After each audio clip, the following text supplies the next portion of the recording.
Hello friends, আমি বিপ্লব programming টিউটোরিয়ালে স্বাগত জানাচ্ছি। আজকে আমি লিনিয়ার সার্চ নিয়ে আলোচনা করব। লিনিয়ার সার্চ কীভাবে কাজ করে। সাপোজ আমার কাছে কিছু ডাটা দেওয়া রয়েছে লিস্টে, তো সেখান থেকে আমি যখন সার্চ করতে যাব, লিনিয়ার সার্চের ক্ষেত্রে যেটা হয়, সে প্রথমে এলিমেন্টের ক্ষেত্রে চেক করবে যে সার্চ ভ্যালুর সাথে ম্যাচিং করে কিনা। যদি ম্যাচিং না করে তারপর সে নেক্সট ভ্যালুর সাথে চেক করবে। যদি ম্যাচিং না করে দেন সে আবার নেক্সট ভ্যালুর সাথে চেক করবে। এভাবে সে ফার্স্ট থেকে লাস্ট পর্যন্ত চেক করতে করতে যাবে এবং যখনই সে পেয়ে যাবে তখন সে ফাউন্ড প্রিন্ট করবে।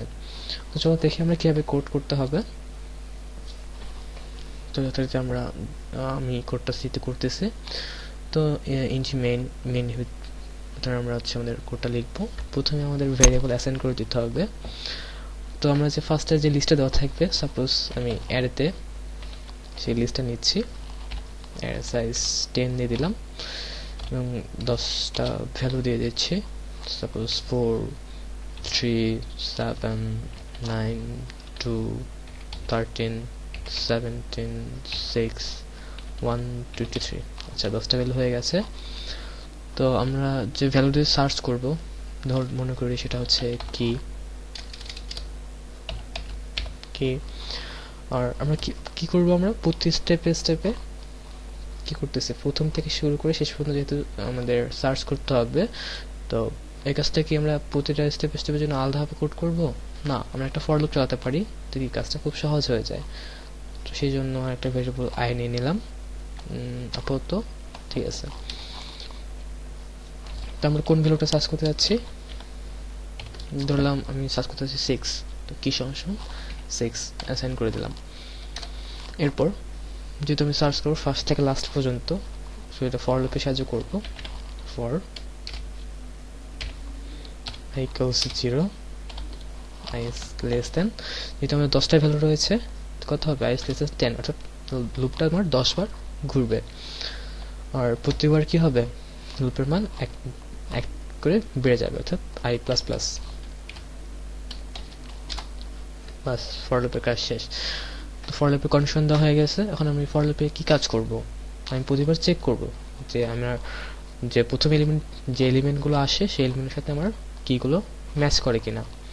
তো আমরা কি করে চেক করব, ইফ ফাংশন ইউজ করে। আচ্ছা, ইফ কি ইকুয়াল কত, যে আমার প্রথম এলিমেন্ট কিনা। আই যখন 0, অর্থাৎ অ্যারে 0তে যে রয়েছে 4 সাথে সে চেক করবে। তো এটার পজিশনে কি করে দেবো আমরা, অ্যারে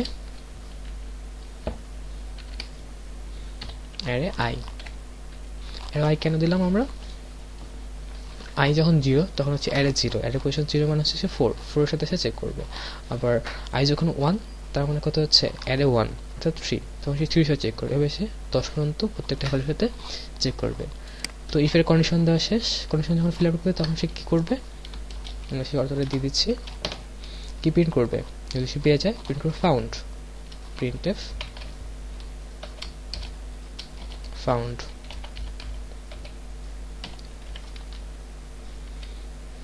আচ্ছা, এখন সাপোজ আমি যদি সেই ভ্যালুটা না পাই, সেক্ষেত্রে কি করবে, নট ফাউন্ড, সেটা কোথায় লিখবো আমরা, আমাদের লুপটা পর্যন্ত আমার যে লুপটা রয়েছে সেই সম্পূর্ণ সে চেক করবে এবং চেক করে যখন না পাবে তখনই সে নট ফাউন্ড প্রিন্ট করবে, অর্থাৎ নট ফাউন্ডটা লুপের বাইরে হবে। সো ফর লুপের বাইরে আমি নট ফাউন্ড দিয়ে দিচ্ছি, printf নট ফাউন্ড। আচ্ছা, আমাদের কোডটা মোটামুটি করা শেষ, যে লজিকে চিন্তা করেছিলাম। দেখি রান করে রান হয় কিনা।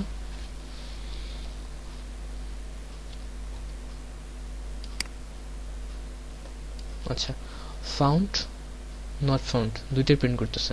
তো আমরা কি ভুল করেছি, আচ্ছা আমরা নট ফাউন্ডে কোনো কন্ডিশন দেইনি, যে কারণে নট ফাউন্ড প্রিন্ট করতেছে। তো কন্ডিশন কি দেব, সাপোজ এখানে আমি আরেকটা ভেরিয়েবল দিলাম যে, আচ্ছা যখন সে যে এবং যে সমান আমি দিয়ে দিলাম 0, যদি সে পেয়ে যায় ভ্যালুটা তখন সে জের মান 1 বাড়িয়ে দিবে, অর্থাৎ জে ইকুয়ালস j+1। আর যদি না পায় তাহলে সে জের মান 0 থেকে যাবে, অর্থাৎ ইফ জে ইকুয়াল 0 অর্থাৎ যে এর মান যে প্লাস ওয়ান হয় নাই, যে এর মান 0 হয়ে গেছে, অর্থাৎ আমার লুপের ভিতর সে ফাউন্ড করে নাই, সেক্ষেত্রে কি প্রিন্ট করবে? নট ফাউন্ড প্রিন্ট করবে। এবার দেখি আমাদের কোডটা ঠিক আছে কিনা। এবার কি আসছে? ফাউন্ড। আমাদের কি মান কত ছিল? 6। 6 কি লিস্টের ভিতরে আছে? হ্যাঁ, লিস্টে আছে, তাই এখানে কি ফাউন্ড প্রিন্ট করতেছে। তো আমরা কি মানটা আমরা চেঞ্জ করে দেখি অন্য কিছু হয় কিনা। সাপোজ 9 লিস্টে আসছে, হ্যাঁ লিস্টে আছে, অর্থাৎ ফাউন্ড আসার কথা। আমাদের ফাউন্ড চলে আসছে। এবার লিস্টের বাইরে কোনো একটা মান দিই, সাপোজ 10 দিলাম, রান করলাম। 10 কি আমাদের লিস্টে আছে? লিস্টে নাই, এবং সে কি করতেছে? নট ফাউন্ড প্রিন্ট করতেছে। কিভাবে কাজ করতেছে? প্রথমে সে 4 এর সাথে চেক করতেছে, তারপর সে 3 এর সাথে চেক করতেছে, করতে করতে সে 23 পর্যন্ত গেছে। যেহেতু সে পায় নাই, তার মানে কি যে এর মানটা যে প্লাস ওয়ান করে নাই, যে মান যে 0 ছিল 0 প্রিন্ট করতেছে। তারপর সে কি 0 রয়ে গেছে। তো তারপরে সে যখন ইফ কন্ডিশন চেক করতেছে যে যে মান 0 রয়ে গেছে, তার মানে কি সে নট ফাউন্ড প্রিন্ট করতেছে।